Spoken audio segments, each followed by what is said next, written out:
And then, just in case, a lot of these people are having issues with the slide. All right, so we're about to start this third session. So I'd like to call our moderator for tonight, Dr. Fernando Macedo from Brazil. Please welcome Dr. Fernando Macedo with a big round of applause.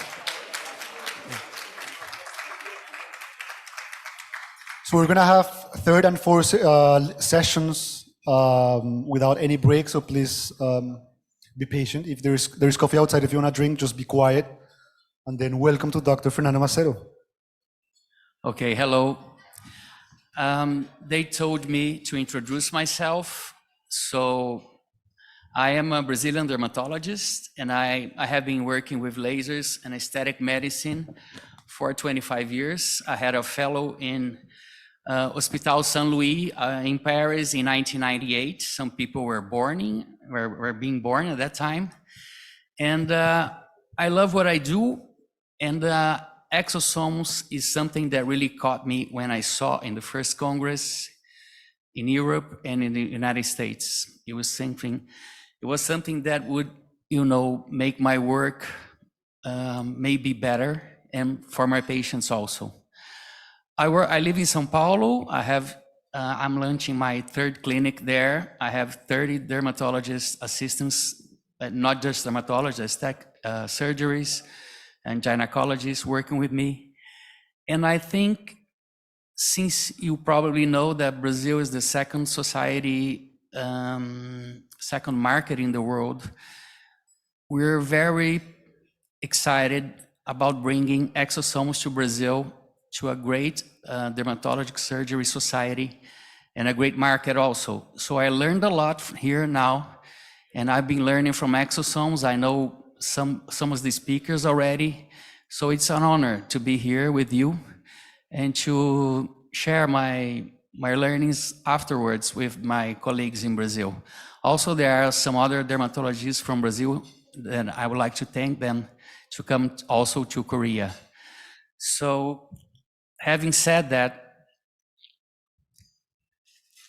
we're gonna introduce our first lecturer. Is Mr. Tom Siri. He's the CEO of Real Self, and he's gonna talk about Real Self in medical aesthetic industry. Should be a very interesting talk.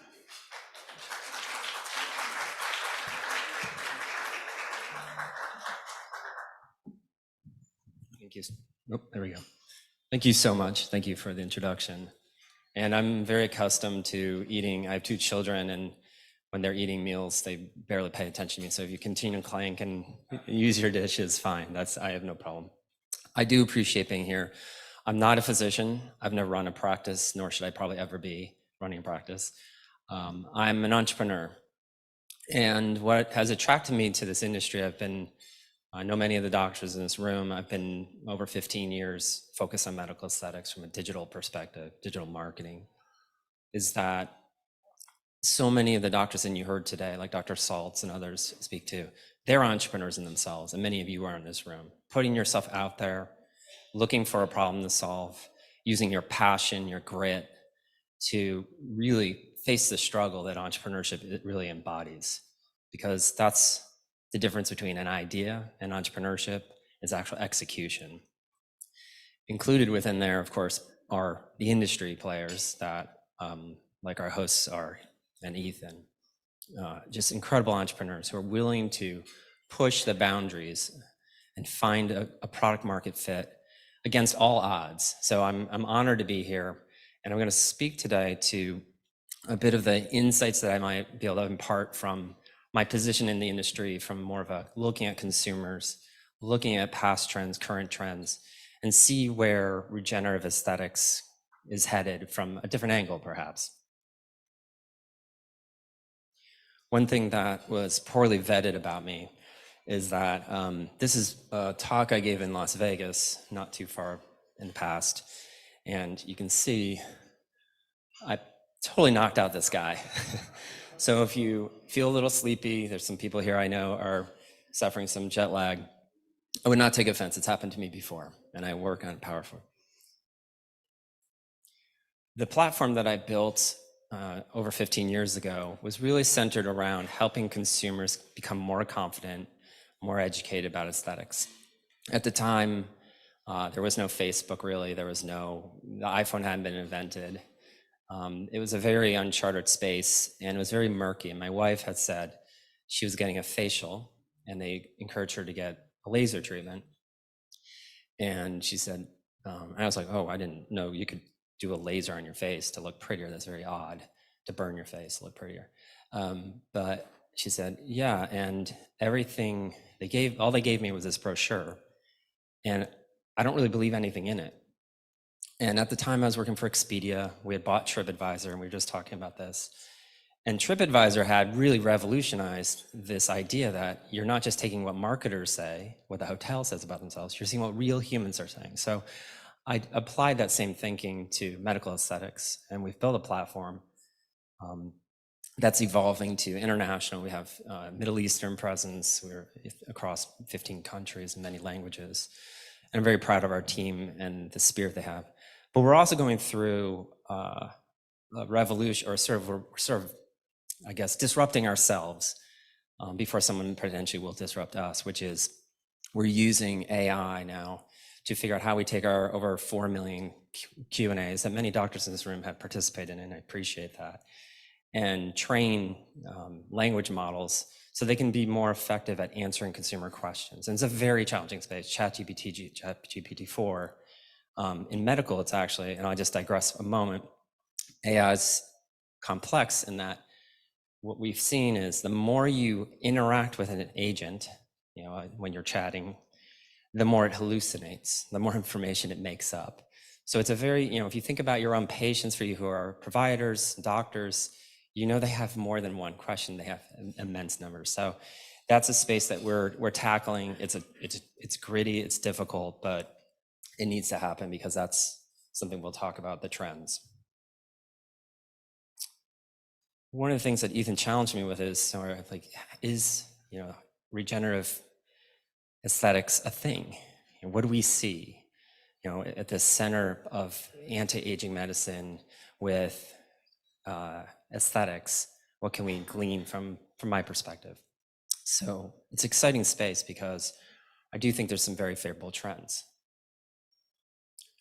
I'm not really here to make predictions. Really, I think most of us are trying to figure out, and this is using ChatGPT's definitions, we really are trying to seek out what trends are there.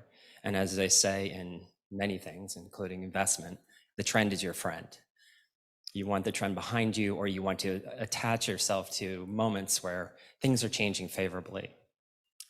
And the trend analysis involves insights that come from very unique places. For instance, Nike will put people in Seoul, Korea, just to look at the fashions and to see what people are wearing, to learn how to inform designers. You see that across the board in industries. There's this insight gathering that's really sifting through and trying to build awareness and direction. Not lost in this room, is kind of almost redundant to say, medical aesthetics is a lifestyle trend. And I think in what I've been just blown away with in Korea is just how it's so much further ahead of the US. It's so advanced. This is like, of course it's been a trend. It's been a trend for a long time. But really we saw with COVID in the United States, this acceleration where consumers are searching and finding, and I use Botox as sort of almost a leading indicator of how common it is for consumers to now consider that as part of their lifestyle. It's not just a thing for the rich. It's not just a thing that people kind of hide. It's become a very much normalized and comfortable where people share on social media and so forth. One of the things that's kind of unusual about my perspective on this, I think, is that it's not just the trend of medical aesthetics, but what's happening in technology. And this is a chart from Thomas Friedman's excellent book, Thank You for Being Late. And this is basically showing on the, our ability to adapt, our ability to process information is relatively stable. We evolve, but it's a slow process. But with quantum computing, and we talked about AI a moment ago, you see it's exponential. So at this point, We have, for instance, AI technology that enables the software test for becoming an Amazon engineer was aced by ChatGPT.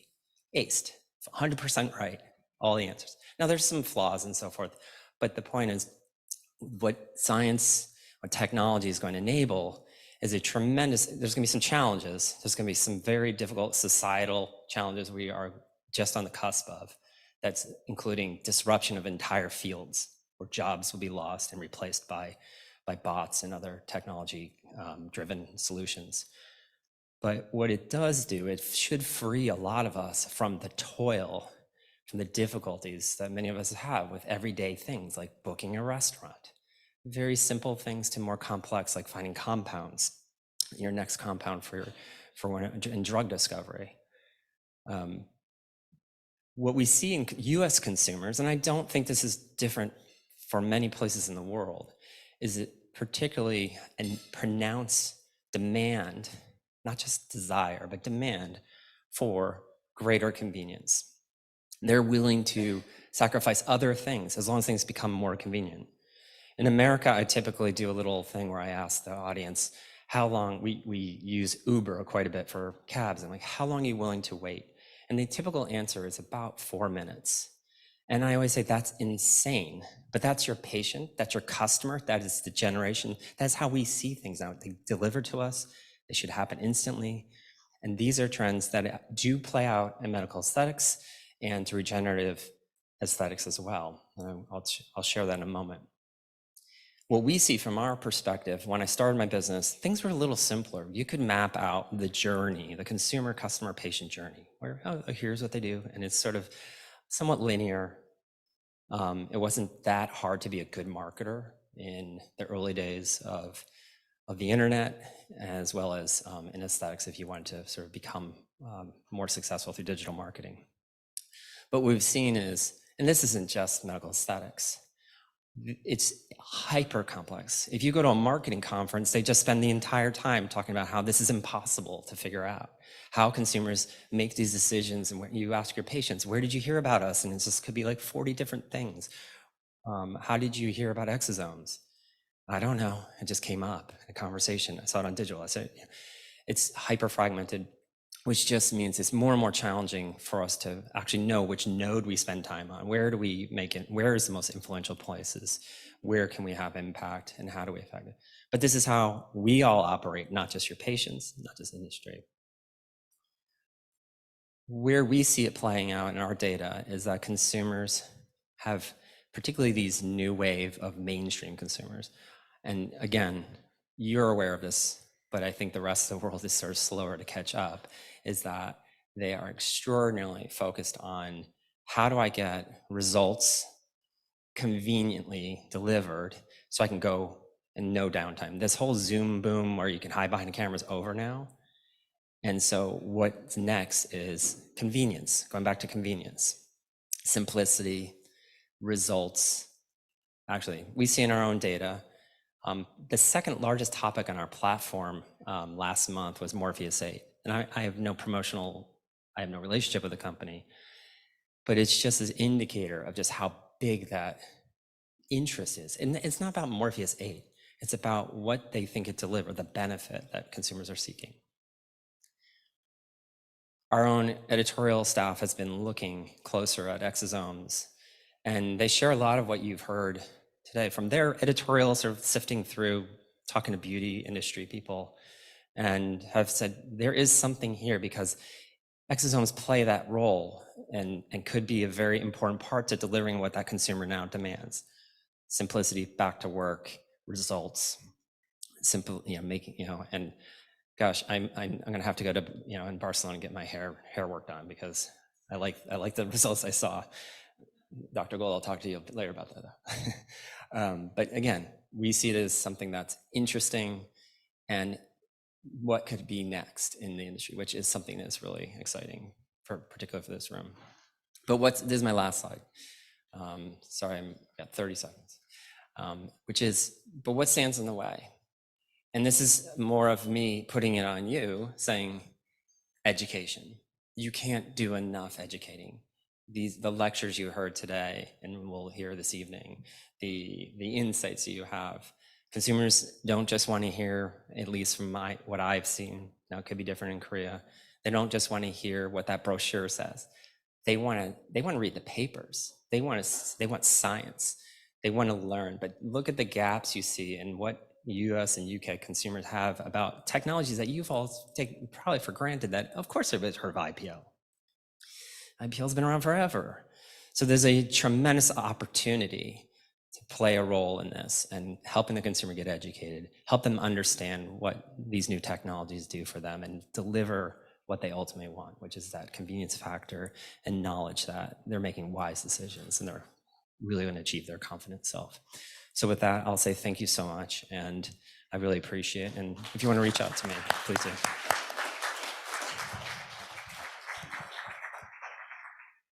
Thank you very much, Tom, for your insights. And now I have the pleasure to invite Dr. Sailin. She's one of the researchers that work together with ExoCobio from the beginning. She's also called the mother of the exosomes, I think. And it's a great pleasure. I have seen her lectures before to have her here, and she's gonna talk about anti-aging effects of mesenchymal cells exosomes from Singapore. Thank you.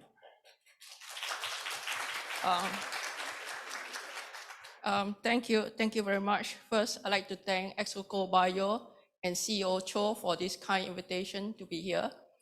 Every time I come here, I see great progress in ExoCobio. It's very impressive. So I'd like to start and share with you another aspect of MSC exosomes is anti-aging effect. Now, so I think most of you are familiar with MSC. It's been used to treat many diseases many years ago. And for a long time, it was thought that they were home to injured tissue and graft and differentiate to form new tissues. However, in 2005, the scientific community start to realize it doesn't work that way, and they think it works through the secretion. And then, by 2009, 2010, the field discovered extracellular vesicles, first by Kamusi, who reported microvesicles, and a few months later, my group reported that the exosomes, the smaller vesicles, are also active. Now, I'd like to share with you how we moved from cells to EVs. So, initially it was Kamusi group reported that it was the 80 nanometer to 1 micron microvesicles. Then we say that the 100 to 200 nanometer exosome also works. And by 2017, the Kamusi group observed that the 160 nanometer, but not the 200 nanometer vesicles are therapeutic.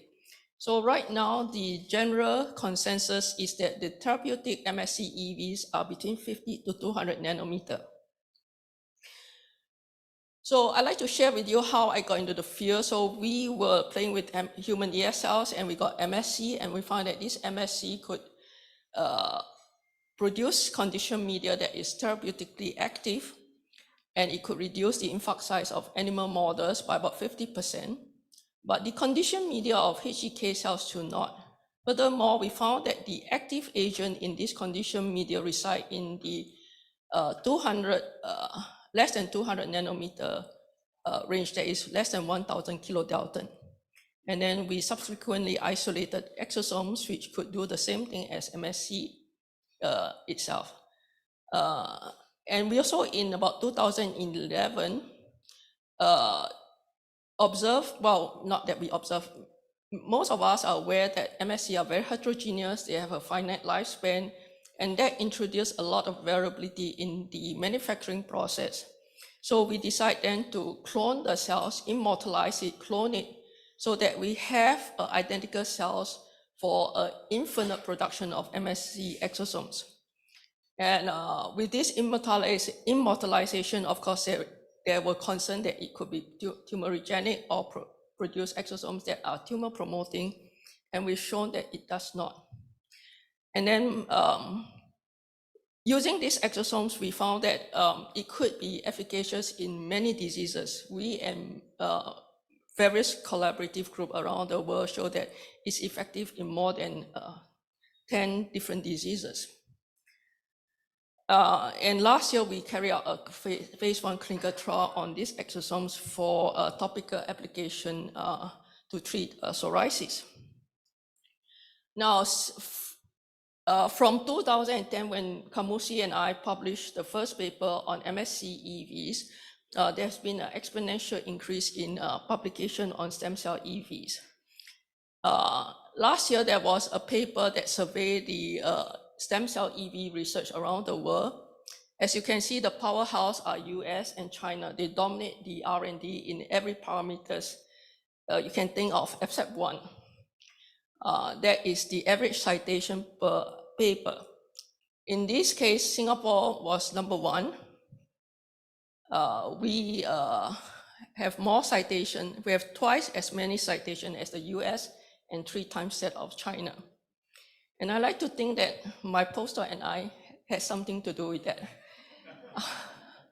So today I would like to talk about the aging-associated senescence that these MSC exosomes could have.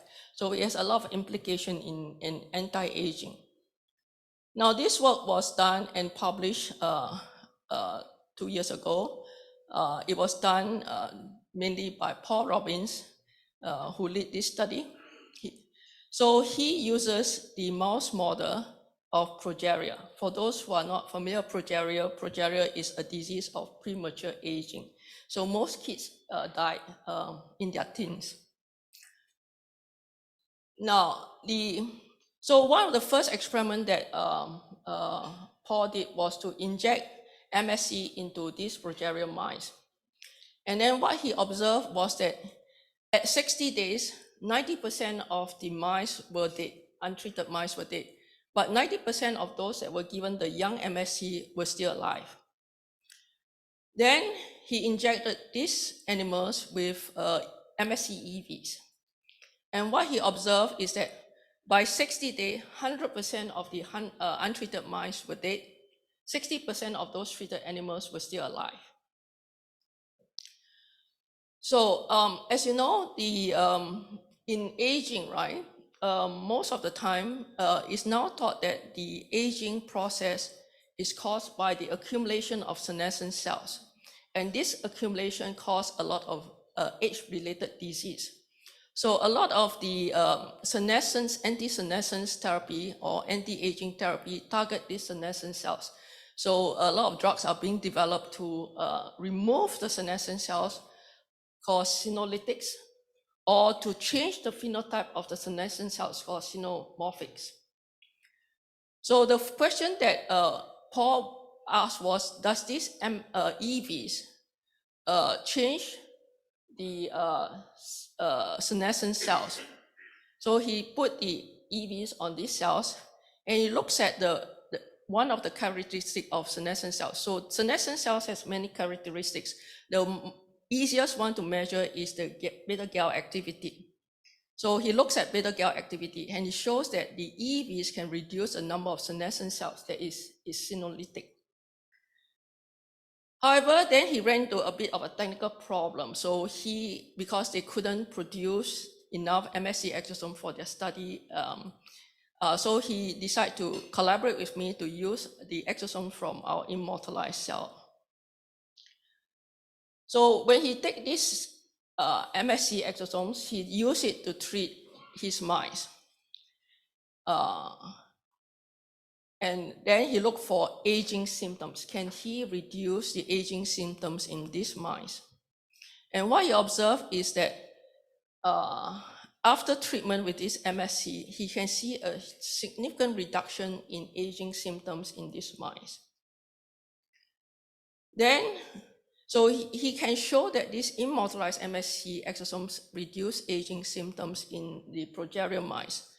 The next question is, what aspect of the senescent cells is he reducing? So he took the cells, the exosomes, he put them on senescent fibroblasts. And he looks at some of the characteristics of senescent cells and asks which can it reduce those senescence markers? The first one he looked was beta-gal activity. So he saw that the beta-gal activity was reduced. Then he looked at the senescence-associated secretory phenotypes. And these are the IL-1 beta and the IL-6. And he also observed that both cytokines were reduced. Then he looked at the cell cycle arrest. So senescent cells are arrested in the cell cycle, and these are the markers for this is P16 and P21. And he also showed that the exosomes can reduce this senescent marker. So the next question was, he wants to know, so he has been working on these progeria mice. These are genetically defective mice. So he wants to know, can he see the same effect in naturally aged mice?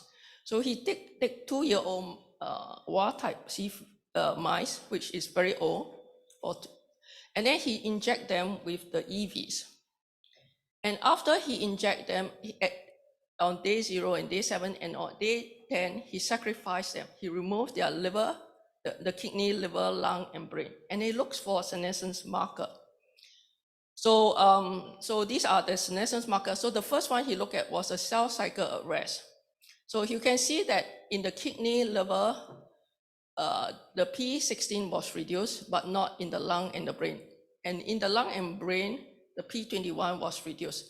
Essentially, one of the cell cycle marker was reduced in at least one of the markers is reduced in all 4 tissues, which means that the cell cycle arrest was not cell cycle arrest.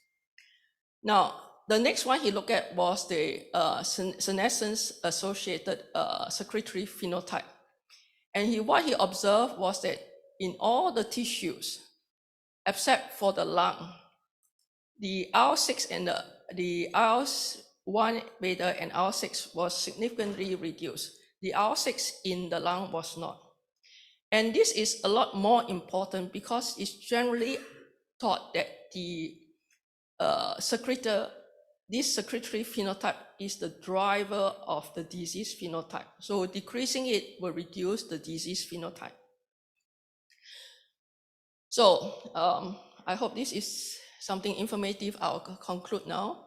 So basically, I hope that I can convince you that the immortalized MSC exosomes could reduce cellular senescence both in vitro and in vivo. And therefore, it could potentially alleviate senescence-associated phenotype in human, and this is the target of most of the anti-aging strategy at this moment. So with this, I'd like to thank you for your attention. Thank you, Dr. Lin, for a very interesting talk. And now our next speaker is Dr. Richard Jim from the US. He has been helping develop exosomes in the States and was one of the first person also who I talk about exosomes. I thank you for your time. And he's gonna talk about utilizing the power of exosomes to treat alopecia.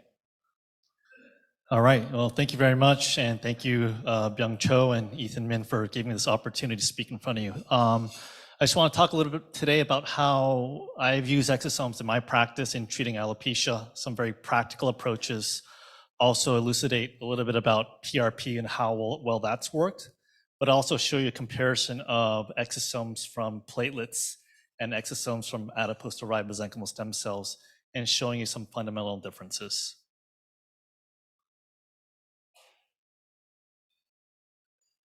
So hair loss, this is just general statistics. Bottom line is both men and women were affected, right? When we get older, hair thins, we lose hair, and hair is a big part of who we are. In terms of different causes of hair loss, I like to break it into 4 different categories. It's hormonal, nutrient deficiencies, environmental, autoimmunity, and a lot of it's inflammatory related. In terms of current treatments that we use for hair loss and what I use in my practice, they include supplements, drugs such as finasteride or dutasteride, oxides such as minoxidil or Rogaine, as is commonly known in the States. I also use a lot of PRP, and some of you, I'm sure, use stem cells and exosomes. And I'm sure some of you in the crowd also do hair transplantation. So in terms of hair loss, nutrient deficiencies, iron, biotin, B12, we know that there's a lot of growth factors that affect hair, right? And for many, many years, PRP has been a great source of growth factors, right? At least that's what people think, right? People think, oh, you take something from your blood, you spin it down, and you have all these goodies in there. Granted, you have certain growth factors such as PDGF, TGF-beta, FGF, VEGF, EGF, and so on, but those levels are very, very, very low, and I don't think many people realize that. In addition, you have a lot of variability from person to person. So one male to one female, and one session to the next session, your platelets are going to react differently. All these levels will be affected differently. But with that said, PRP has worked really well, and I'm sure many of you use it in your practice, both on the skin and on the hair. So there's no denying that. But so let's move on to environmental factors, oxidant stress and inflammation. That's a big part of, I think, kind of an underappreciated, just an area where it's not really looked at too much, right? We know that oxidant stress, both on our face and our hair, can adversely affect hair follicles, right? The role of reactive oxygen species in hair loss leads to increased free radicals, which is associated with DNA damage, damage to RNA proteins, basically resulting in premature aging and cell death. So reactive oxygen species has a central role, and I've incorporated antioxidants into my treatments to help with that, and I'll show you some data. But what the antioxidants really do, and this is what I postulated, is it increases nitric oxide bioavailability, right? In particular, antioxidants helps maintain NO bioavailability, decreasing oxidative stress within physiological and pathophysiological processes, ultimately leading to more robust hair.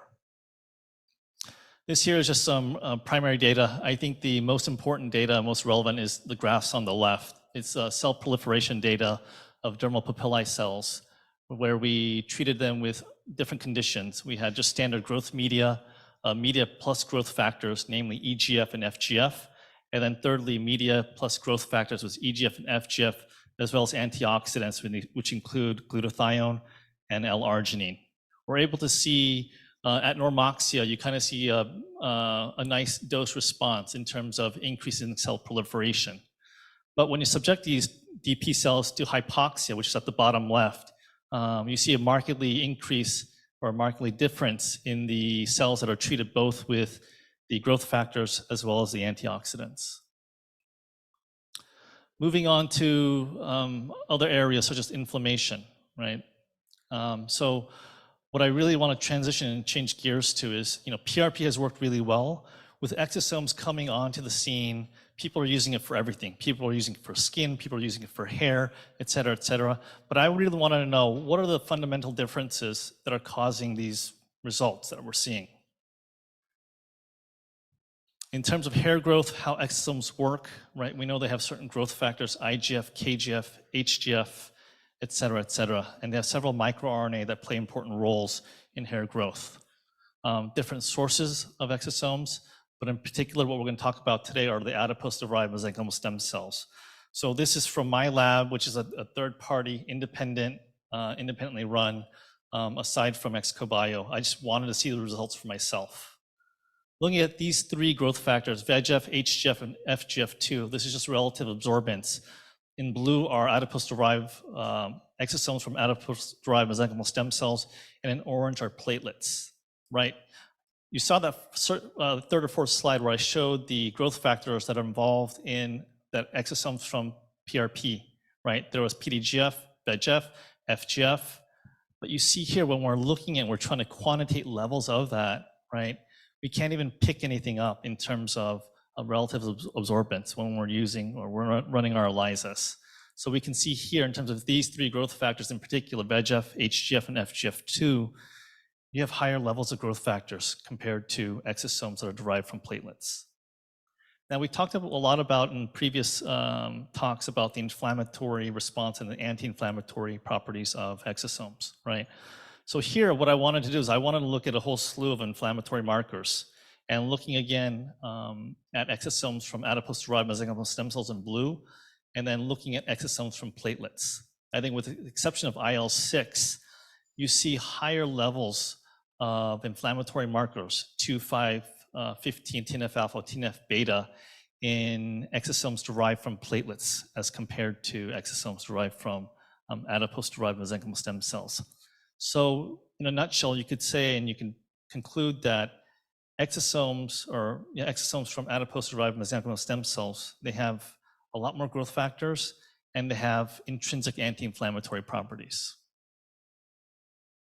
So here we come to this, right? We come to the Benev exosome regenerative complex, right? And I started incorporating this into my procedures in addition to a lot of other modalities that I already talked about. And this really helped boost and push my results further, right? And the title of my talk was just alopecia. It was a generalization, right? But I treat patients with alopecia areata, alopecia totalis, androgenetic alopecia, and I use the same kind of formula and combination, and adding exosomes have really pushed my patient satisfaction level and results to another level. So these exosomes in particular, they're stem cell derived, they have potent growth factors, peptides, enzymes, amino acids. In addition to their intrinsic anti-inflammatory properties, there are antioxidants added along in the exosome regenerative complex. So I'm just going to go over 3 quick cases. This is a patient with alopecia areata, and again, using just a multimodal approach to hair loss. This was a 32-year-old patient who went to a dermatologist, went through the intrafollicular steroid injections for many, many months, no results. It actually got worse before it got better. I incorporated all of these modalities together, and in about 5 months, seen pretty much total reversal of this condition. Another case is alopecia totalis. So this was a young female in her early 40s, had very, very beautiful hair, and just came to me and looked like she just lost everything, right? So again, initiating all these different multimodal approaches in addition and including exosomes, basically over the course of 9 months, be able to totally reverse her condition. This here is an African-American female with androgenetic alopecia, basically here on the crown, and basically, again, using the same approach, incorporation of exosomes in the course of a few months, being able to really improve her outcome. Same patient in terms of the kind of the frontal part of her hair, which is very difficult to treat in patients in general. Again, and this is just microneedling the exosome regenerative complex. So closing remarks, hair loss is multifactorial, right? Exosomes are great, right? We know that exosomes have a lot of growth factors, have a lot of anti-inflammatory properties, but you have to approach it from many, many different kind of prongs, right, in terms of treatments, right? We know antioxidants increase nitric oxide levels, which increase oxidative stress on the hair. Combination of growth factors and preservation of NO bioavailability leads to better hair growth in patients. But I think the icing on the cake for me is that exosomes provide the necessary growth factors, and their intrinsic anti-inflammatory properties have really, really pushed my results to a whole nother level and my patient satisfaction to a whole nother level. Thank you very much.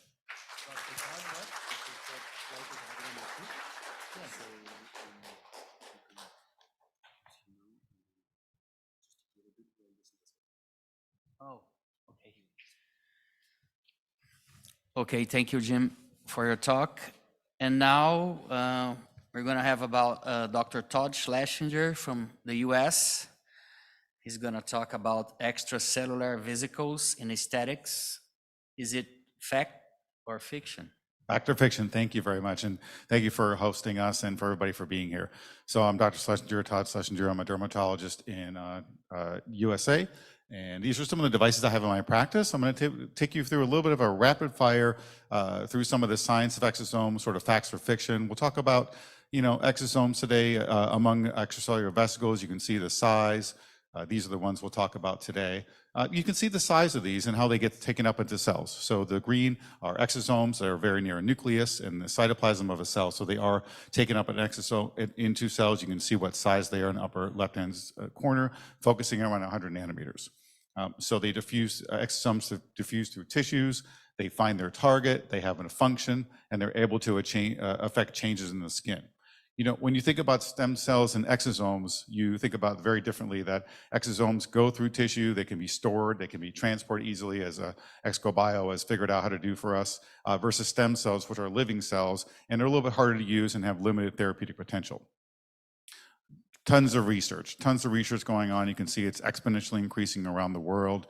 There's hundreds of thousands of mRNAs, hundreds of thousands of lipids, and we focused on what's in dermatology. So how do exosomes work in dermatology? These are some of the growth factors and things that we think about in our field. And when we think about the science of exosomes and how they're going to affect us, we're looking for helping blood vessels. We're looking for scar improvement.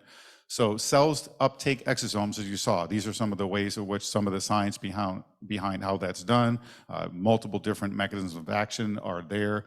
And when you think about making medications and drugs, especially neurological drugs, they don't perform as well in the clinical as they do in the lab. And reason why is they may not get to their target. So exosomes can help medications get where they need to be in our body, as opposed to crossing the blood-brain barrier. We already know many of the sources that exosomes come from, and this is exosome characterization, so how you actually determine what is in an exosome, what's there, or how you determine if your exosomes are actually what size they are. So these are all the different techniques that you can use. So these are some of the exosomes that are available in the United States. You can see the separation technique and the concentration here of the different products. Adipose seems to be one of the biggest ones that we're using, but human-derived is not always available around the world. How they're made and how they're isolated. This is important. And looking at these companies and looking at how things are done, ultracentrifugation has always been the gold standard, but tangential flow filtration has really risen to the top, and then immune affinity might be the next step. It's not quite ready for the prime time yet, but it's the next step. And this is a new technique called double tangential flow filtration, using a membrane with a serpentine interior to help try to increase the efficiency and purity of production of exosomes. This is called immunoaffinity, another immunoaffinity. This is another way of using CD63. This is a heat process. So you capture exosomes, you heat and release. So this can help further improve the viability and actually the purity of the exosome you derive. So we already talked about the industry. So these are some of the claims. So these are all the things we think about in dermatology, in beyond dermatology, in medicine in a general sense. But how much of it is actually true? So I'll go through some of these things pretty quickly. So in dermatology, we're really interested in all the things we can do, especially when it comes to orphan diseases. We have a lot of severe diseases, if you've already seen some excellent outcomes from those. And this is atopic dermatitis. So look at some of the science. This is all just background science. So inflammatory cytokines reduced, reduce epidermal thickening. So how can that be done? Reduced, increased hydration. That's something we want to do for atopic dermatitis as well. And we also want to increase ceramide synthesis or protein synthesis in the body, in the skin. So here's a product. I'm just going to go through different products. This is not, it's just to show different things. This is a product that shows it can do this. It can hydrate and fortify skin, and that would be through these two mechanisms of action. Anti-inflammatory, this is also something we really want to look at. This is the mouse model, it's a psoriasis model. So they've taken imiquimod, they've created a mouse model increasing IL-17, which as we know is a problem for psoriasis, one of the cytokines, and they use exosomes to try to reduce that in this model. So looking at the science, we may be able to use psoriasis, exosomes for psoriasis in the future. What about stretch marks? This is another big, scars, healing scars. Here's a mouse model. This is a control. These are non-diabetic exosomes you can see produce a healing effect, and diabetic exosomes which do not. And if you actually knock out a gene in these cells that produces apoptosis, if you knock out that one, you get improved wound healing. So, modulating tissue and improving that can actually help you in even diabetic patients. Here's a study for scar repair and prevention. So you can see reduction in scar volume, pore volume, and roughness. This is for carbon dioxide, for acne scars. This is injection of exosomes, and we don't inject exosomes, but this is just in a mouse model with a burn scar showing that subcutaneous exosomes may help in the future. Now there's no injection of exosomes now approved, but in the future that may be something we could do when they actually become a drug in the future. So angiogenesis, here's another thing. We want to make our flaps do better. We want flaps to improve. Here's a model using human umbilical vascular endothelial cells stimulated, stressed by hydrogen peroxide. So this is how you get exosomes out of these. And what does that do? That can help our flaps do better by improving survival, by promoting angiogenesis. Hair loss, you've already heard a lot about hair loss. Same effects as stem cells, improving hair counts. And you can see before and after there. All just different published data from around. Here's another product. What does this one claim to do? This one claims to reduce pigmentation. So here's keratinocyte-derived exosomes that can decrease melanin and decrease tyrosine production. So this is just a slide showing you a marker, what they look like when they're taken up by the cells in our skin. Anti-aging, this is the biggest one that we think about. Of course, you've seen this slide before, something that Excobiome and have been very focused on, and others, and this is that study with using fractional carbon dioxide laser. So improving the outcome of our procedures is what we want to do. This one shows a percentage of scar reduction in a CO2 laser with and without using exosomes. In skin patients, dupilumab, redness, it's one of the side effects we see from biologics. Facial redness improved with exosomes as well. So just some of the different things that are out there. Here's a before and after. This is PRP on one side and an exosome on the other side showing the difference in erythema. So that's also helpful. It plays well into our other inflammatory skin diseases that we see. Of course, the regulatory landscape, as you know, the holy grail, everyone wants to be in the green, but in reality, we probably are in the red, getting to the point where these will eventually become actual drugs that can be actually used under approval by FDAs around the world. So these are some of the challenges in exosomes. How do we make them scalable? How do we make them work well? And how do we make them pure? And how do we get them out to everyone, regulatory-wise? This is one of the things, safety. So where the exosomes go, how are they cleared in our body? Our body clears them out through different things. The lungs, the liver, and the kidneys are one of the three major places where they're cleared. So we have to be careful about applying exosomes to make sure that they're safe, especially if they're going to be used more in a drug-like manner in the future. So how do you do that? This is just some other science. You can mix them with polymers to slow down absorption.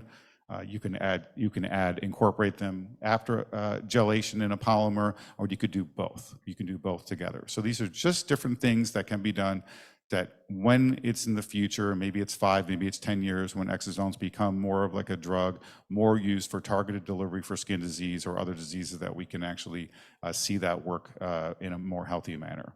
So just a few cases from my practice. Acne scarring, we're getting great results using Sulfamex in combination with their exosomes as well, so that's kind of nice to see. Just some skin smoothing. This is showing that you've got some skin quality improvement here. And then this is one of my prize cases. I really like this one. This is just Sulfamex, just exosomes, no fillers, no modulators, nothing else. Just shows you the pure outcome of this tightening that we're getting. You can see in the lower face, 2 treatments. We see the improvement. We know it's working for our patients. You can see skin quality improvement, and you can see that jawline improving. That's really the holy grail that a lot of patients really want to see. That compared to a carbon dioxide laser case, again, using exosomes after. This is just straight carbon dioxide, looked at it about 8 to 12 weeks later. And you can see, actually, I wouldn't say she's got improvement in the lower face, but I like the tightening from the Sulfamex and exosomes combination better. I like the skin quality that she got from this. So it's comparable, it's helpful, it's been a great thing for our practice. So thank you very much and appreciate the time.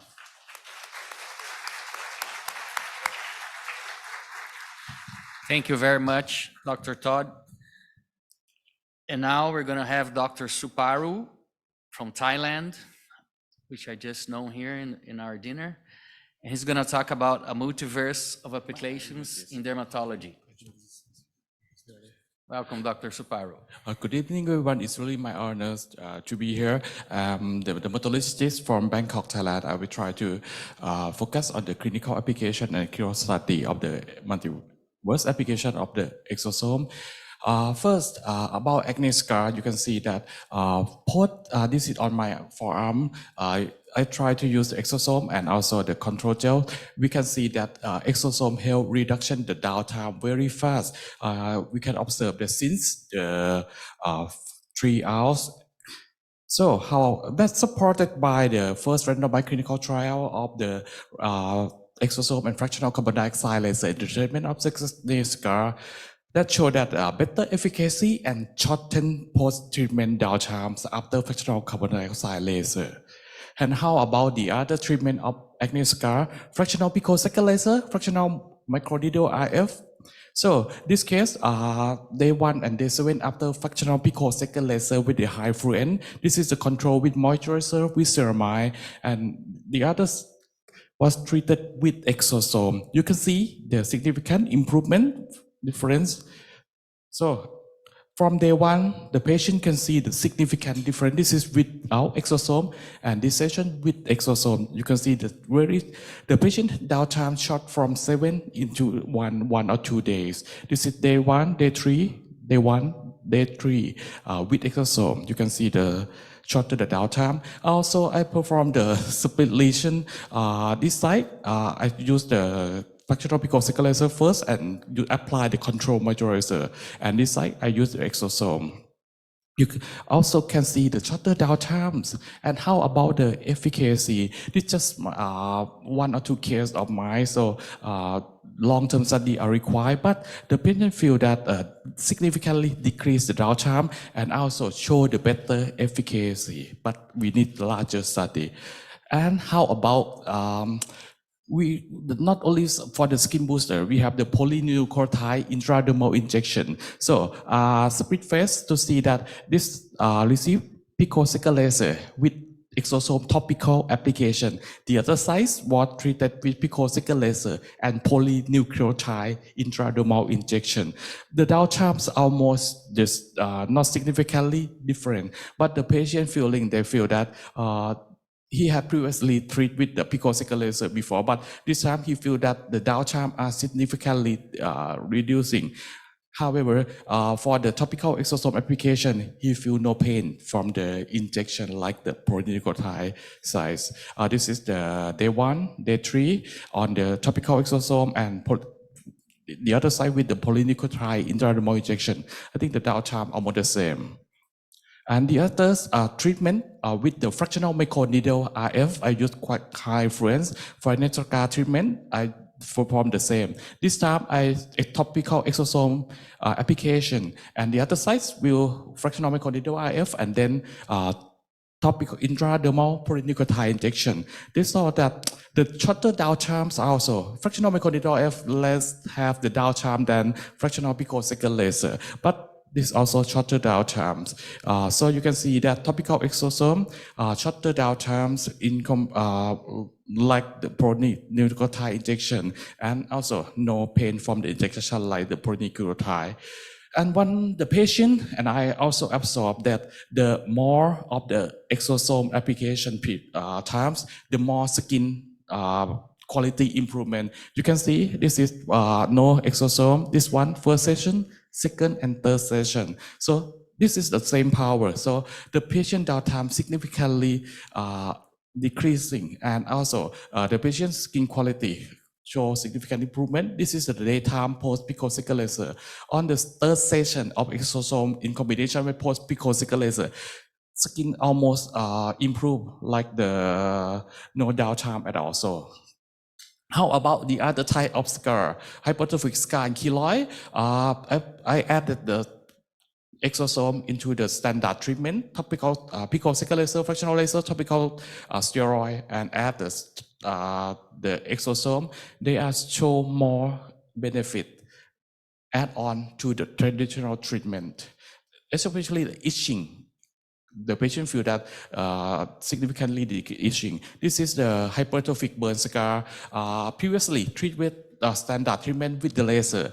When add one treatment with exosome, patient feel significantly decreasing in the itching and also the redness and size of the scar much reducing.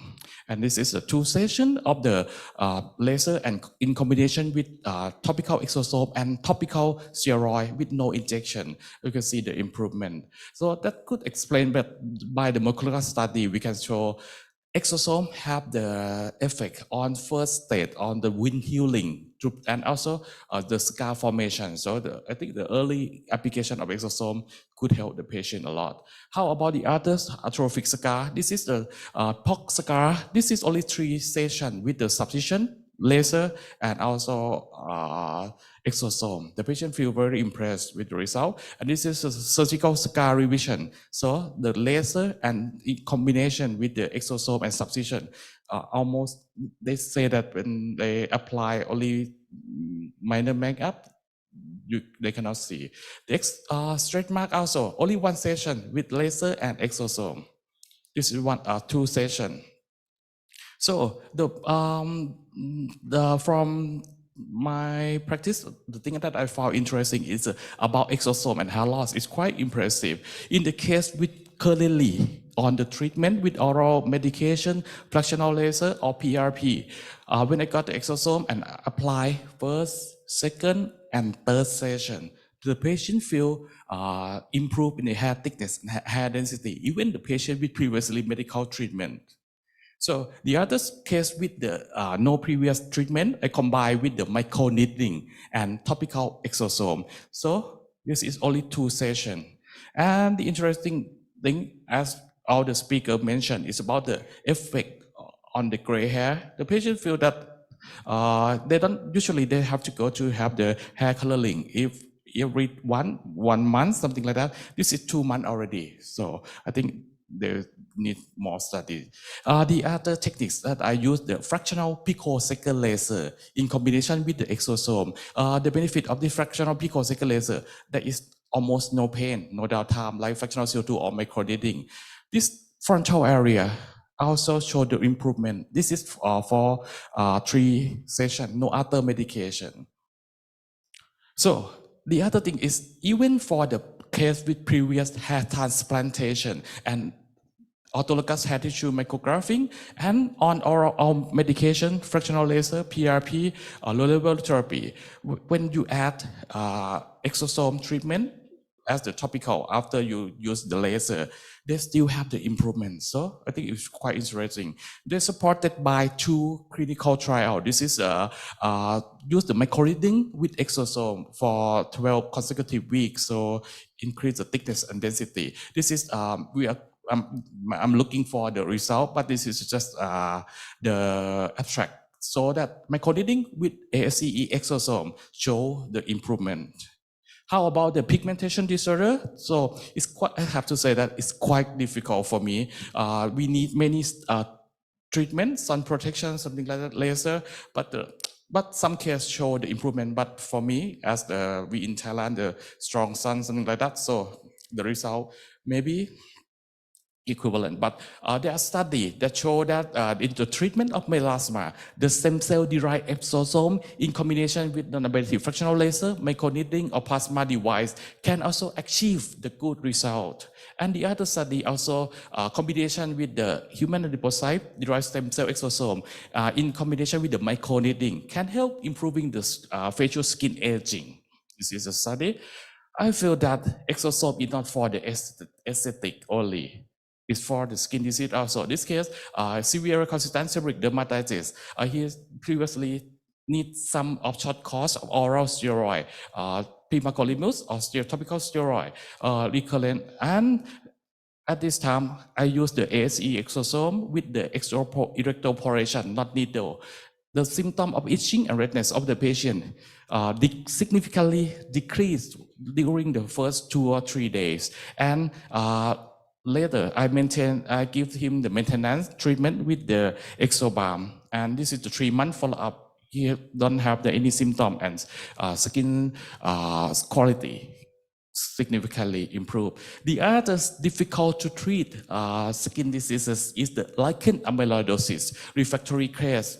They previously on high potency steroid, tretinoin peeling, something like that. When I add topical exosome application for 7 days, symptoms significantly improve, and the itching decreased from the score 9 to 10 to 2 to 3 itching symptoms. So this is the role. So I will try to summarize that this is the study that support my information.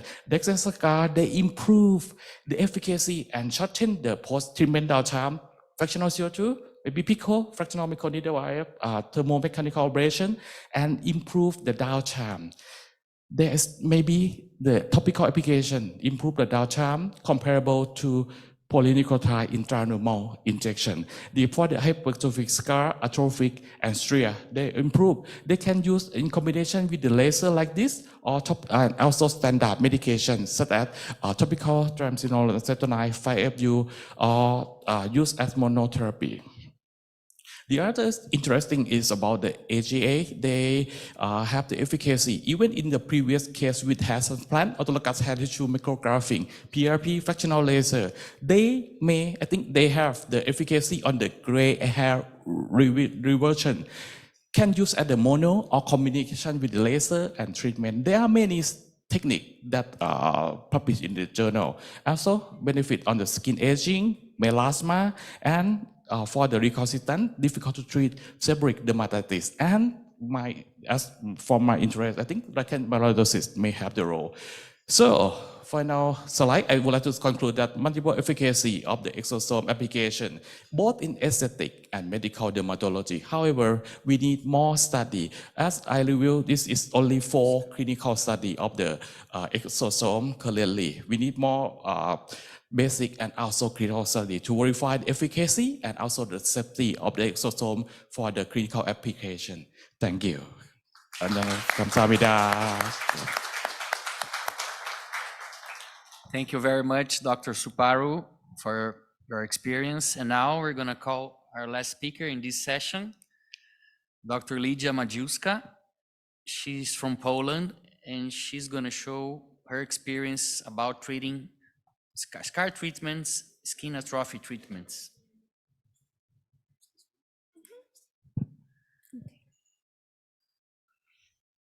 After the session, we're not going to have questions, right, Diego? Okay, so we go after. You keep your questions for the next sessions. We will do it all together in the end of the section 4. Okay. Good evening, everyone. It's a great pleasure and a great honor to be here.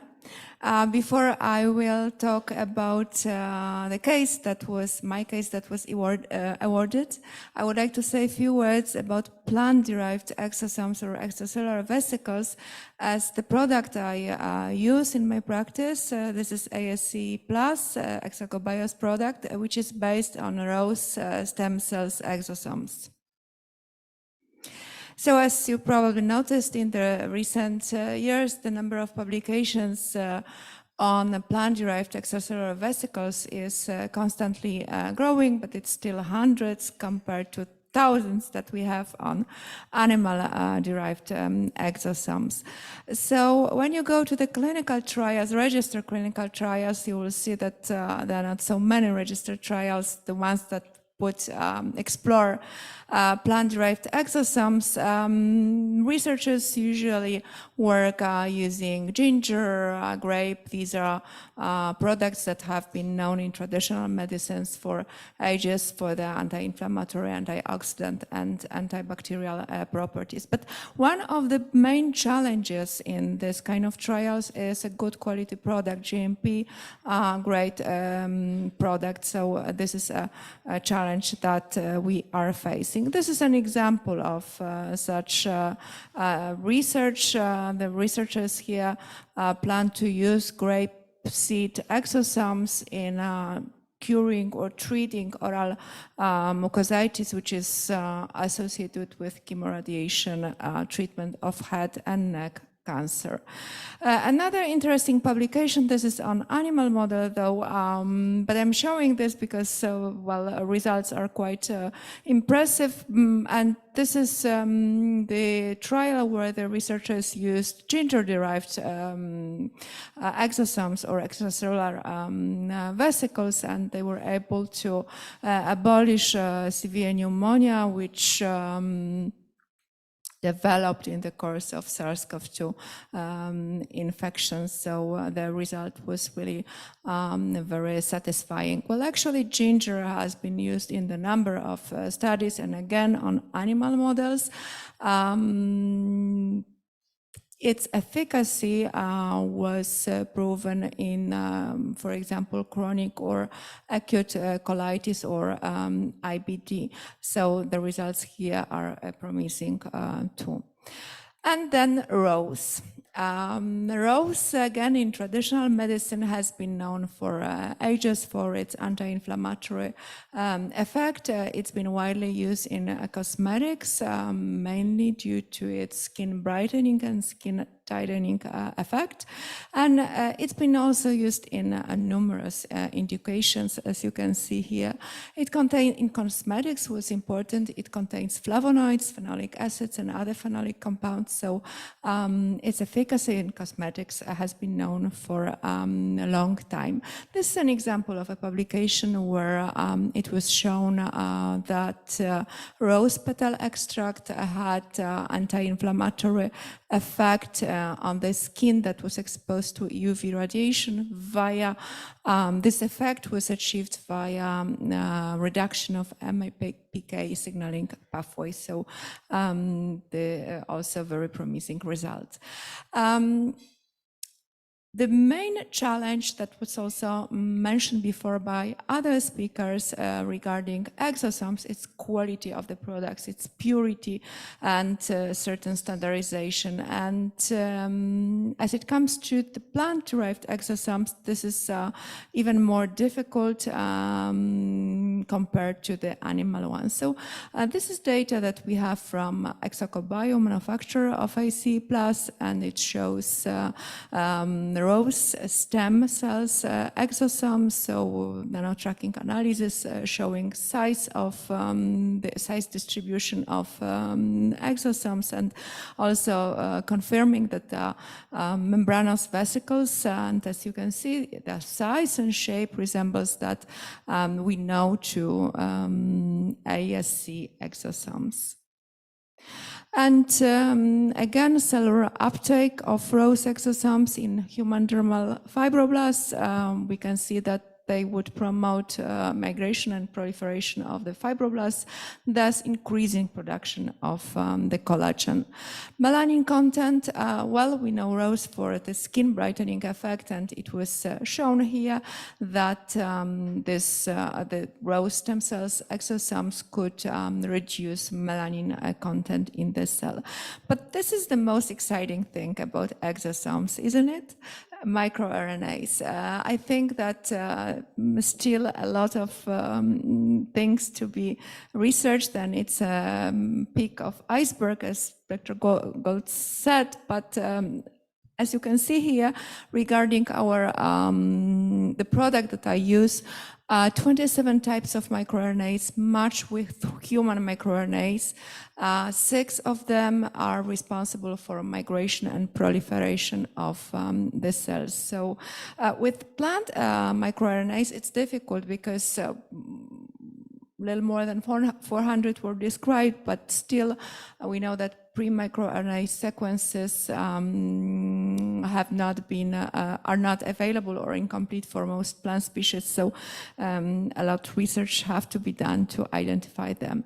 And the product that you perfectly well know, this is lyophilized stem cell extract with other active compounds and activating solution. Where do I use it? Well, we all agree, all speakers who presented their cases, that this product, application of this product would speed up the recovery process. This is neck, 37-year-old male patient, one side, and fractional ablative razor, one side treated with ASC+, the other one left untreated. The results after 6 days, you can see the difference between the sides.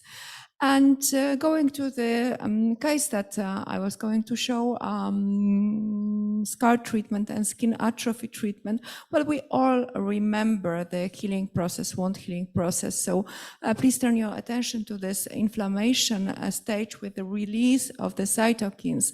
And then we have proliferation and remodeling and scar formation. So remember, inflammation and remodeling, this is where exosomes would act. And all the publications that I was able to get regarding scar formation and wound healing were based on exosomes from adipose tissue. That's why I'm showing this mechanism which is behind it. So we still have to work and do some more research how the plant ones would exactly work. But what is important here, exosomes would act in the wound stage and in a scarring stage. And in the wound stage, they would upregulate the expression of the genes collagen responsible for the production of collagen 1, collagen 3, CD34, decorins, elastin, keratinocytes. And parallelly, as you can see, that lower levels of alpha smooth muscle actin and TGF-beta 1 would prevent or would optimize the level, the differentiation of fibroblasts into myofibroblasts. Whereas in the scarring stage, we have downregulation of the genes responsible for collagen 1, collagen 3, beta smooth muscle actin, protein P38, TIMP. The same alpha smooth muscle actin and TGF-beta 1 are low and prevent differentiation of fibroblasts into myofibroblasts, which prevents from overgrowing of the scar. So to make it short, exosomes would promote wound healing and reduce scarring. And this is the case that I wanted to show you, the awarded ones. This is a patient, 36-year-old female patient. She underwent skin graft. She had a skin graft when she was 6, and it adapted very well, but she was looking for ways to improve the way it looked. It's the middle part of her face. She didn't want to conceal it with makeup all the time, so she was desperately looking for a solution. She had 6 sessions of collagen injections. I don't know what the product was, and apparently it stimulated the site that the scar overgrew. It became hypertrophic. The skin of the graft became thick, and it was clearly visible. So treating the physician who treated her injected steroids, and which was followed by classical symptoms of steroid injections, skin thinning, skin atrophy, and discoloration, increased visibility of the capillary vessels. When she came to us, we decided to do microneedling and application of ASC+. She received product to apply it at home at least twice daily. And she came back after 7 days for another microneedling session and application of the product. And you can compare the effect after 12 days of using a product. We noticed even skin tone, there was a reduction of the margins of the scar, reduction of visibility of those small blood vessels. Color improved, while the skin was smoother, seemed more hydration. There was not that pulling effect that this is what patient reported. So since she was a very demanding patient and very unhappy and difficult from psychological point of view. So the fact that at the end she was satisfied, well, I was satisfied too. So this was the last slide of my presentation. I would like to thank Exosomes team for inviting me here, for having me here. I would also like to thank our Polish distributor, for our fruitful, I hope, cooperation. Thanks a lot. And I was going to say have a great evening, but a lot of presentation is ahead of us. Thank you. Okay, thank you for all speakers. And now I'm going to invite Dr. Lin to be here to help us with section 4.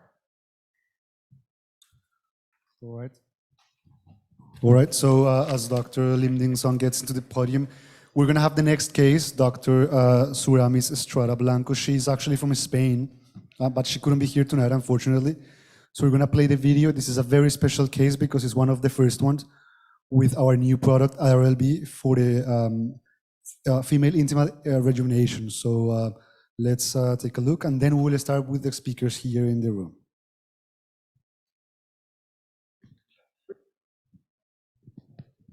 Hello, everybody. First, I would like to thank Exocovallo for the possibilities of sharing my clinical case in this amazing event. Now I'm going to try to share my screen. Yes.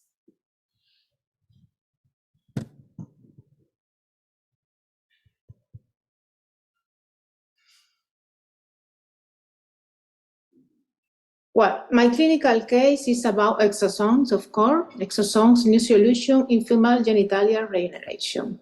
Lichen sclerosus, formerly called lichen sclerosus atrophies, is a chronic inflammatory disease of the skin characterized by the presence of papule or atrophies, white plaques of known etiology, which primarily affect postmenopausal women. Prevalence in general population is estimated at 1 of every 300 to 1,000 individuals. There may be a trigeminal lesion, but it more frequently or most appear in the genital area. Our clinical case was 60 years old patient with history of hypothyroidism receiving oral treatment with uterus 50 milligrams daily, one vaginal delivery 35 years ago, and menopause was at 50 years old, started with symptoms of itching, genital burning, and difficulty in intercourse due to dyspareunia 5 years ago. After previous diagnosis of sclerotrophic lichen by dermatologists and treatment with topical corticosteroids and various moisturizers without improvement, come to my consultation for another opinion and looking for another solution. After all these symptoms and good physical examination in the vulvar and vaginal area, I diagnosed this case as severe lichen sclerotrophy. The protocol was local anesthetic cream to the entire vulva for 40 minutes before the treatment, 2 sessions every 4 weeks of local fractional bipolar radiofrequency energy therapy with gold microneedles. After each session, I administer Exosome IC plus RBL to entire damaged vulvar area, to entire it in labia minora, labia majora, clitoral hot, vestibular space, perineal space too. After starting treatment session, it was recommended to avoid chemical products such as sauce or gel in the vulvar area. After the first session, she began to work vulvovaginal epithelium with vaginal dilators and has managed to sexual intercourse with her partner.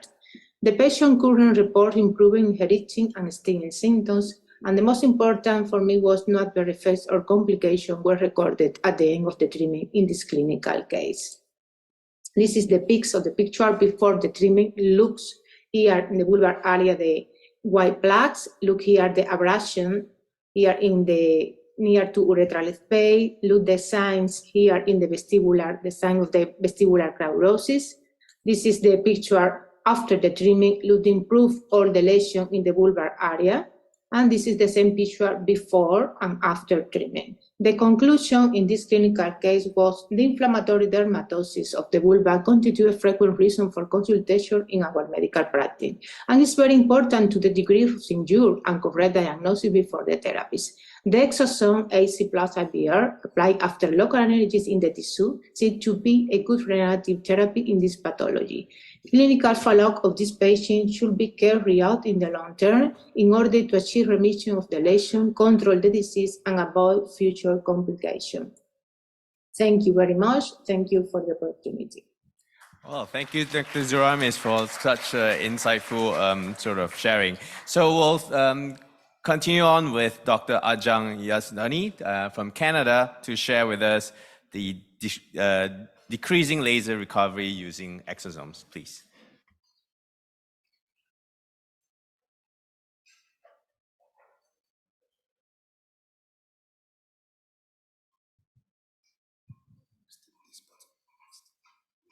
This is, oh, I see.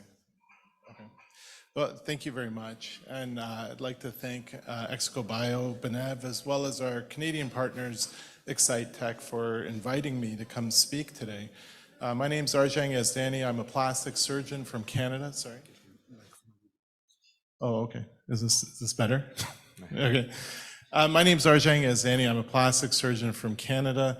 I'm here today talking about the use of exosomes in ablative laser recovery and how to improve our laser outcomes. We've been using exosomes in our laser recovery, particularly with our ablative patients, to really improve the outcomes, to quicken healing, and also to decrease the risk and the incidence of redness post-ablation. I've been doing lasers for about 20 years, and I've used CO2 as well as erbium. And I can say that while we've gotten better at diminishing the risk of redness, swelling, pigmentation, post-ablative resurfacing, it's still a significant problem, and it affects how our patients get their outcomes, the quality of their outcomes. The patients who do have this problem end up having multiple treatments later and are dissatisfied with their results. So we've, even despite our best protocols, this is still an ongoing problem for our deep resurfacing patients to some degree. We've incorporated the use of exosomes in these patients and have been quite satisfied with how it's improved the risk of these problems. This is an example of a patient who's got this problem. So she's had a deep erbium resurfacing of her perioral area. You can see in the first picture, she's back at day 1 for her debridement and her nursing care. At 1 week, she's cleaned up, she's almost healed. It really does look good for such a deep resurfacing. But at the 3-month mark, she comes back and she's got redness, she's got some pigmentation. This is a time when that result should be excellent. The texture and the wrinkles are better, but you really can't appreciate it because of that redness. So it really diminishes the result, makes the patient dissatisfied. It makes us have to continue care and add other treatments to try to improve this. So we've incorporated exosome treatment in our post-laser recovery. And as you all know, it's a simple thing to do. Right in the procedure room, we'll put on the exosomes and give the patient half the bottle to go home to apply later that evening. And we find that that has improved. There's a video here, but just for the sake of time, I'm just going to skip past it. We've had such good outcomes. We've actually used our outcomes as a basis for a clinical trial that we're running. This is a randomized controlled, double-blinded, placebo-controlled trial that's ethic approved. And we've actually begun this study. It's powered for 54 patients with 3 arms, a full face arm, a split face, as well as a control. I'm not going to be talking about the results. We're not complete with this study, and hopefully next year at this symposium, I can present the results of this study to you. But today I'm just going to go through some of our patients that have had exosome treatment post-deep ablative resurfacing and really show you how it's improved their outcomes. So this is our first lady. This is a lady who's had a full field erbium resurfacing, a deep resurfacing at 800 microns. She's back. The first picture is her 1-day return back to clinic for her debridement, her nursing care. The second is her 1-week visit. She's healed, but she's still a little bit red. At the 2-week mark, that redness is gone, and she looks great at the 6-week mark. So we tried to really limit that healing to the 1 to 2 week mark for our deep resurfacings. We think that's the limit of healing that the patient can tolerate. And having these exosomes on these patients ensures that they really do have that healing complete within that 2-week mark. This is a lady who had profractional laser resurfacing. Again, a fairly aggressive deep resurfacing at 22% with 2 passes. Her 1-day visit is back. At 1 week, she's still red. At 2 weeks, that redness is completely gone, and she looks great at 6 weeks. And again, this is a patient who's got the profractional treatment, on the procedural table, she gets her exosomes and gets half the bottle to go home with afterwards. This patient, some of you may recognize, is a beautiful young lady who came to see us 6 weeks before her wedding and told us she wanted her eyelids resurfaced. And normally I'd say no, but she managed to twist my arm into this. So we really felt the pressure. We wanted to do a deeper surfacing, but we had this pressure of a wedding coming up. And so we applied the exosomes, gave her the exosomes to go home with. And really, this is her 7-day journey. It's a deep profrac resurfacing of her upper and lower eyelids, 2 passes at 22%. And at 7-8 days, you can see that she's completely healed. A little minor redness, but really for the aggressive nature of that ablation, it's not bad at all. This is a young guy who had a full field resurfacing of his lower eyelids, 2 passes, deep resurfacing. Exosomes were placed immediately afterwards, and this is his 1-week result. And this is really a great result. This is probably one of our best, and something I can say that we wouldn't have seen prior to having exosome treatment on these ablative patients. This patient had profrac treatment, again, an aggressive profrac treatment, full face, 2 passes at 22%, followed with full field perioral resurfacing at 400 microns. Exosomes were placed immediately afterwards, and she was given her vial to take home. 1 week, you can see that she's still a little bit red. It's not too bad given how aggressive she was.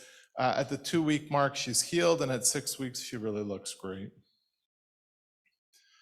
And finally, this patient had problems with redness. We knew she was at risk of having further redness post-ablation. She was a full face profrac, aggressive at 22%, 2 passes, followed with perioral full field at 400 microns. Exosome treatment immediately afterwards, as well as going home, and this is her result at 2 weeks. So no redness, still a little bit swollen. She's got some maturation to do with that resurfacing, but she really does look great. So in conclusion, we've really incorporated the use of exosomes in all our ablative resurfacing. We also, in fact, have been so satisfied that we use it for our aggressive non-ablative resurfacing as well.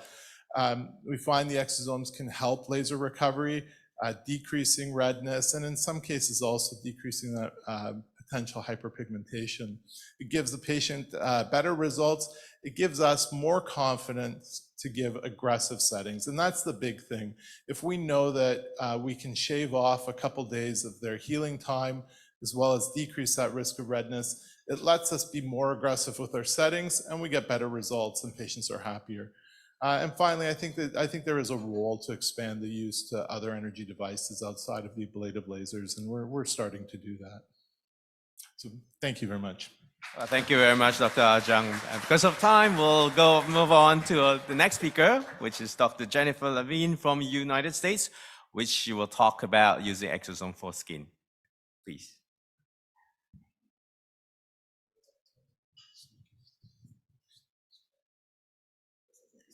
Yes. All right. So I'm going to be talking about something a little different, which is using exosomes in treating vascular occlusion. I know it's a little late, but nothing gets the blood pumping like a vascular occlusion. I am a facial plastic surgeon in New York, on the Upper East Side, and I'm so excited to be here in Korea. And thank you to Exoco Bio and Benev and Ethan Bin for having me here. Here are my disclosures. We'll skip this. So here's my lovely patient. She actually lives in Denver, Colorado, and she has an apartment in New York. And she calls me up on a Monday. She calls my office up and she said, you know, I had some filler injected when I was in Denver about 5 days ago, and could you help me out? I have an infection. And I said to my office staff was like, you want to call in an antibiotic for this patient? I said, no, I want to see this patient. So she didn't want to come in. We then convinced her to send a picture, in which case I had her come in immediately. So she had calcium hydroxyapatite injected into her nasolabial fold approximately 5 days prior to this photograph. And if you weren't sure what the vascular distribution of the angular artery is, you can see it quite clearly here. So she was, and what did I do is I did whatever I could. So I treated her with Hylenex, normal saline. I did see some reperfusion. I treated her with antibiotics. I gave her a Medrol dose pack. I gave her Cialis. And I decided that because there were early signs of impending necrosis or even some necrotic tissue, that I was going to treat her with exosomes. And because we did not have the exobomb yet, I took the rest of the exosomes and I mixed it with Aquaphor, and I instructed her to apply that to the area twice a day. And this is her 48 hours after treatment. She lived in University Place, which is really close to my office on the Upper East Side, and I really couldn't convince her to come in because she said, I'm doing great, you don't need to see me, I'm fine. And here she is a few months later when I did see her again. So that's my case. Fantastic. It was interesting. All right, thank you very much. So next we'll open the Q&A later. So next speaker will be Dr. Carlos Garcia Miras from Mexico, and we'll talk about hair.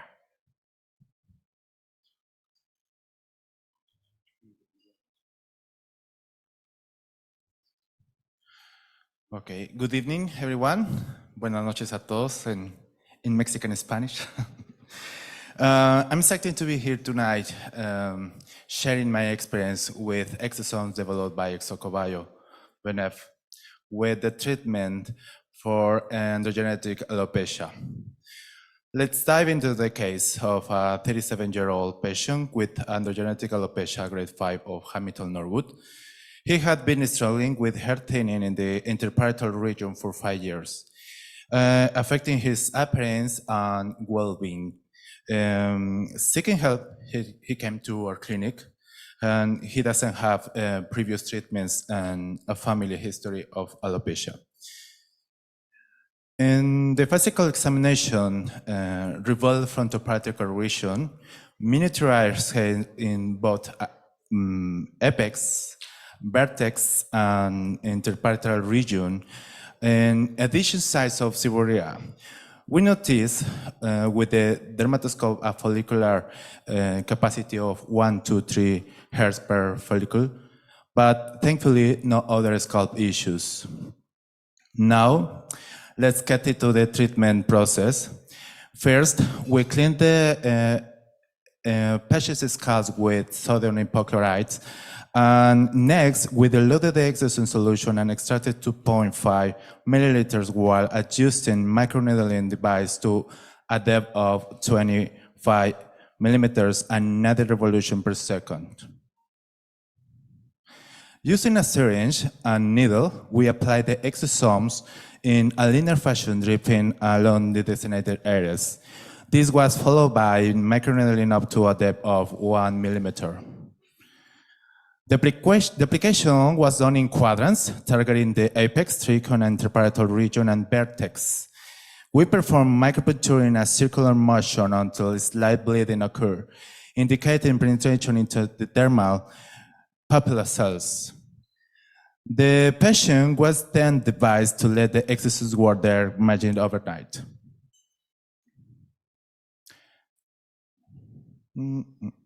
Okay. This is a treatment combination therapy treatment in 6 steps. First step, I gave him a formula of minoxidil hair lotion every night. Application of keratin of the hydrolyzed hair lotion every morning. Guarana shampoo and ricino extract 3 times per week. Simpitronite shampoo 2 times per week. supplements of vitamins for hair, like vitamin B5, B6, B8, B9, biotin, magnesium, daily for 4 months, and 4 total sessions of Exosomes over the course of 3 months.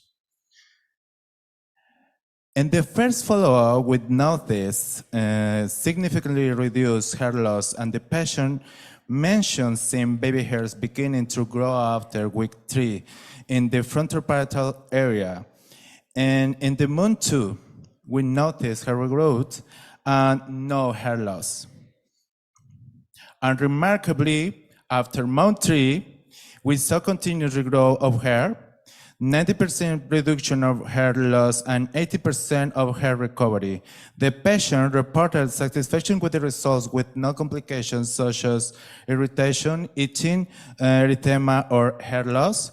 You can see the improvement in the hairline as the hair appears darker and thicker. His scalp feels like his scalp feels normal and not oily. Cue the comparative photographs. We can see significant hair recovery, especially in the frontoparietal area, where the hair appears thicker and darker. Additionally, there is better hair quality and more density. It seems like we have almost achieved full hair recovery. In this comparative, we can see the improvement in current area. And now, let's shift our focus to the lateral and frontal views. Look at the progression improvement in the hairline, and we're successfully recovering in the treated areas. This is beautiful, right? Well, in conclusion, after just 3 months of treatment for androgenetic alopecia, our patient experienced significant progress and improvement. This confirms the safety and effectiveness of the Exosomes protocol developed by ExosomeVNF. It's a winning combination therapy that ensures patient adherence and compliance, resulting in having 20 and 80% improvement in hair recovery and an 80% reduction in hair loss. We're making significant strides in reclaiming healthy hair. Most importantly, our patient is happy with the results. Thank you for having us here. Thank you so much, Dr. Carlos. That's a great result. So last but not least, let me invite Dr. Daniela Mendoza from Mexico as well to talk about scalp treatments with Exosome. Thank you. I want to ask everyone to please stay, and this is the last lecture, and then we're going to have the awards, so please don't leave.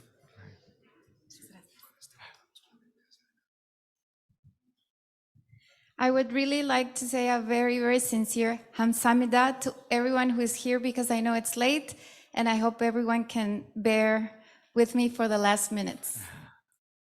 Well, I want to present a case of a 79-year-old woman who presented to the clinic because she had fell, and her skin got caught on the rails of an electric escalator. She's old, so she couldn't get up, and her hair kept getting onto the rails, and this is what happened.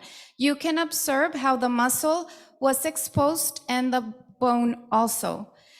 40 years before this patient, unfortunately, she has bad karma. She had the same accident 40 years before. She had a scalpel on her on the scalp area, and she had gotten on that time a total depth skin graft. You can observe how the skin is hyperpigmented, it is atrophic, and it is sclerotic. It is a very bad condition of the skin. So when I saw her, I cleaned the wound and we started antibiotic treatment. And as I said, she doesn't have a very good luck. So she had gastritis. We had to change the antibiotic. And when I saw her again on day 5, I decided to start Exosomes because I was preparing her for a total skin graft again. Well, this is the treatment plan. We started doing wound treatments, and I cleaned with hypochlorite solution, and I started applying topically on the skin the exosome. It depended on how much we use. We use from 0.5 to 1 milliliter. And then I put some TV, and so she relaxed and she didn't fall again on the clinic. And after about 10 minutes, we covered with either a duoderm or an algicide patch. It depended on how I saw the skin. And the patient was instructed to cover her skin and come back in 72 hours. During the first 26 days, we saw very good results. So about the second time she went to the clinic, we decided not to perform surgery, and we would continue just with the wound treatment.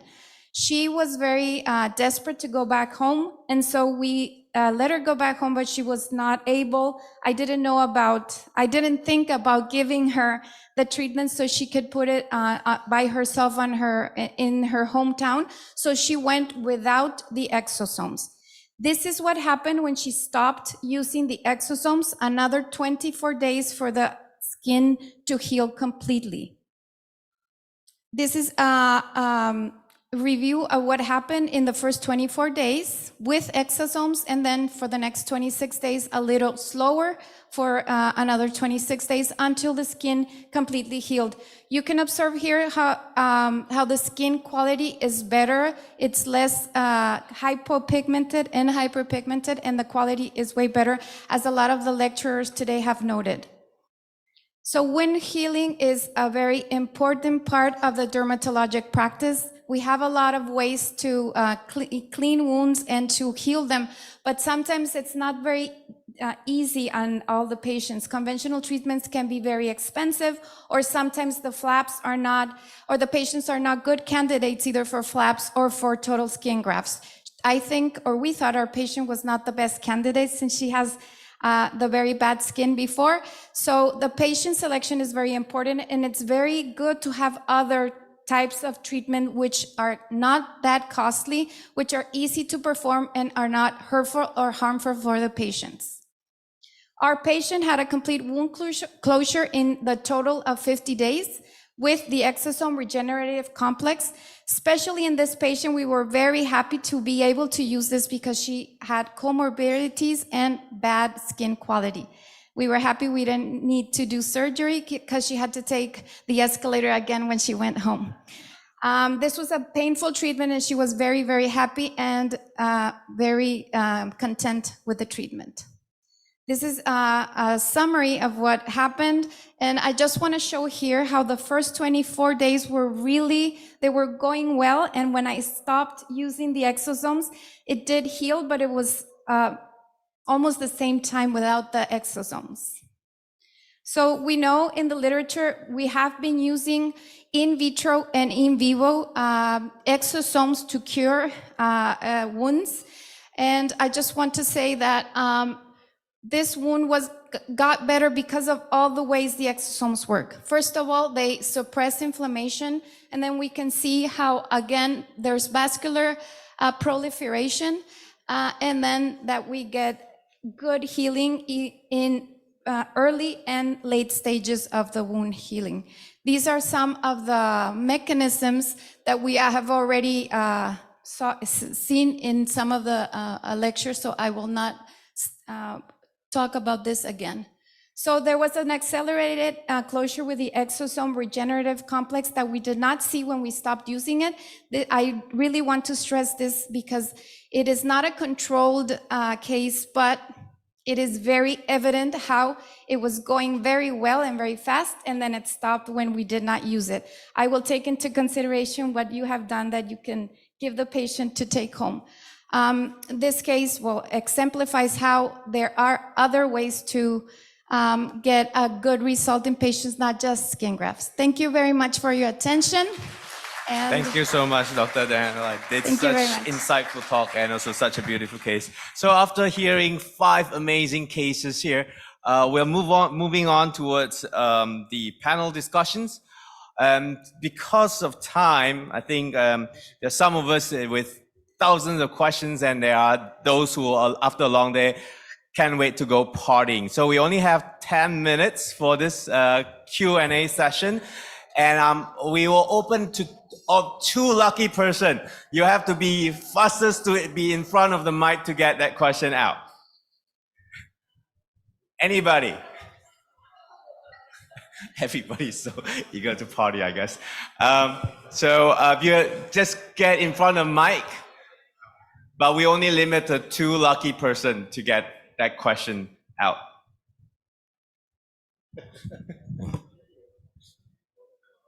Okay, yes. In your experience, how many sessions, how can we predict Sorry, the can number? you introduce yourself, your name, and then... My name is Juliana, I'm a dermatologist from Brazil. And thank you for your classes, were amazing. And I would like to know how can we predict the number of the sections for Asian skin, for example? Are you directing to any person or you anybody? Anybody? We ask the public to please keep quiet. Okay. Well, actually, from my very short experience with exosomes, and remember we are working using rose stem cells exosomes, we found that the more you apply, the better and faster result you get. So we recommended twice or even three times a day application. But after treatment, like after microneedling? After microneedling, I usually apply 3 layers, one after another. And then if there is something left in the vial, I'll give it to the patient. But usually it's enough for just next day. And usually they purchase another vial to use for next days, or they would come to the office. But we tried, actually we did some trials with applying just 1 layer and with a smaller frequency, then the effect was not as spectacular as with more layers and higher frequency. I think from the study in the journal Cosmetic Dermatology this year, they show that the microneedling in combination with the adipocyte-derived stem cell exosome for 3 sessions with 3 weeks apart, with the last follow-up at 6 weeks show the significance. So we can refer to that at least 3 sessions. Thank you. Hi, this is Dr. Serapi from Saudi Arabia. My question is especially for Dr. Lim regarding, do you think exosome can cause cancer? Does exosome stimulate cancer cells? Me or you? Yeah, you. So the question is, can cancer cells exosome cause cancer? Yeah. That's a very good question. We don't know. So there are lots of studies that suggest it, but if you look at the methodology, it's not so robust. So I think at this moment, the jury is still out whether tumor exosomes can cause tumor. So it's possible. Yes. I guess nobody really works on that, right? Jan has something to say. All right. Okay. Yeah. Okay. So the question is really whether an exosome can change a cell to become a cancer cell. Yes. There's no such evidence, as far as I know. Now, there is evidence to suggest that cancer exosomes, melanoma exosomes, potentially, and that data is not so robust either, potentially can help the metastasis of... You don't believe that? No, I just said, no, I agree with her actually, but there's some paper out there that suggests that. That study is flawed, so I'm sorry, I don't agree with it. But I said yes, I agree with you, but there's data published that suggests that. I didn't say it does. Big difference. So I would argue no. Okay, thank you for the question. All right, so because of time, maybe I will get one more. Last one, okay, one last one. You're gonna fight for it, three of you. She said it's a cancer-related question. The same one? Yeah, it's related. So it's related to the previous question. So if the patient has already previous history of cancer, are we allowed to treat it with exosome? They already had a previous history of cancer. There is any protocol? Should we have to ask every patient if before to start to treat it with exosome if they have a history of cancer or malignancy? Anyone want to take that? I'm not sure if this is, I think that would have to go through clinical trials, and then they will have to look at contraindications for the use of exosomes. So I don't. Yeah, I'm thinking. Okay. No, I don't agree with you. I see no reason if the patient, I mean, of course you should know your patient's history. Sure. You have to, but putting topical exosomes on the face has no relevance to breast cancer, none.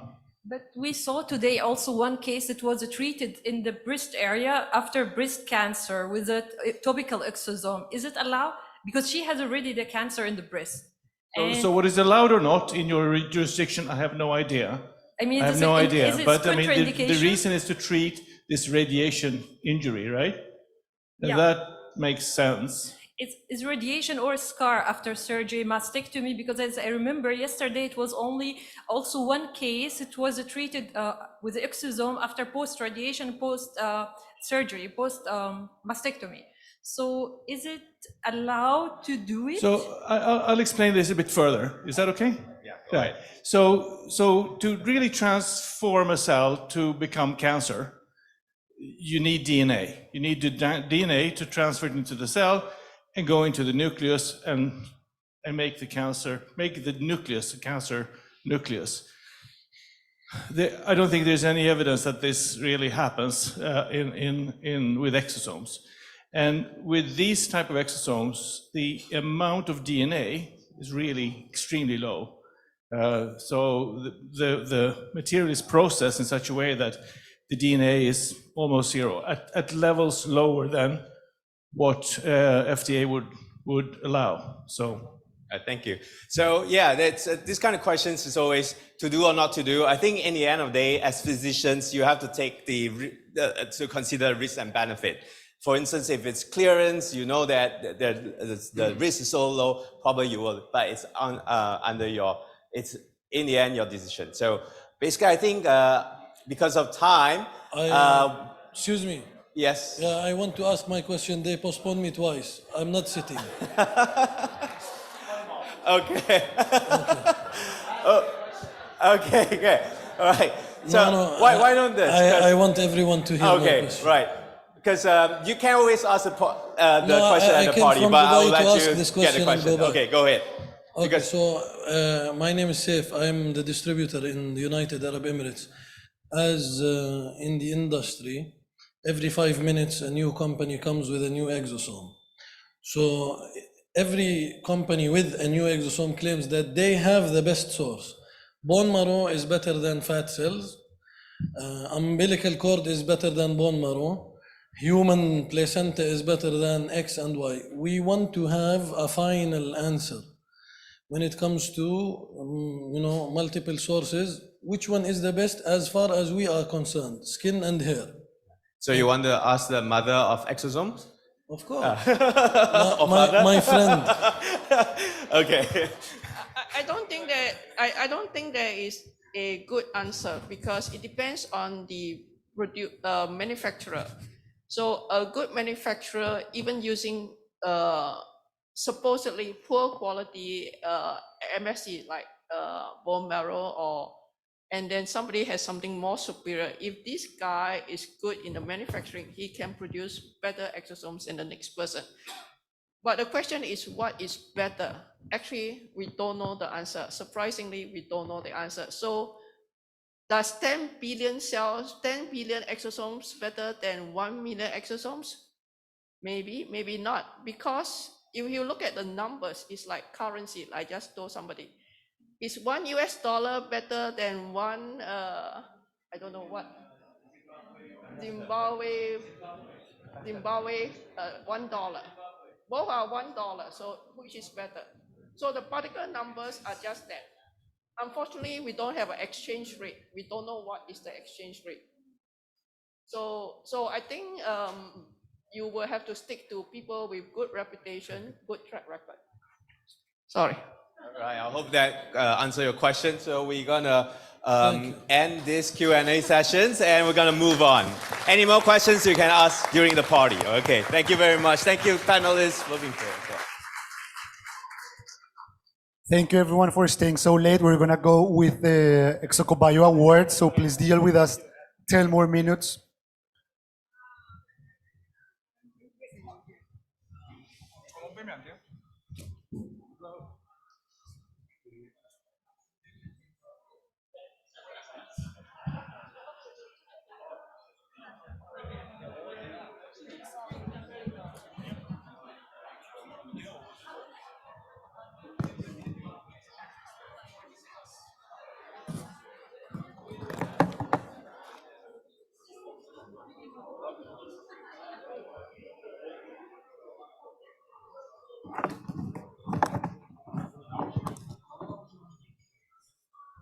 This is done alphabetically by the name of the country. So we're gonna start first with LG Chemical from South Korea.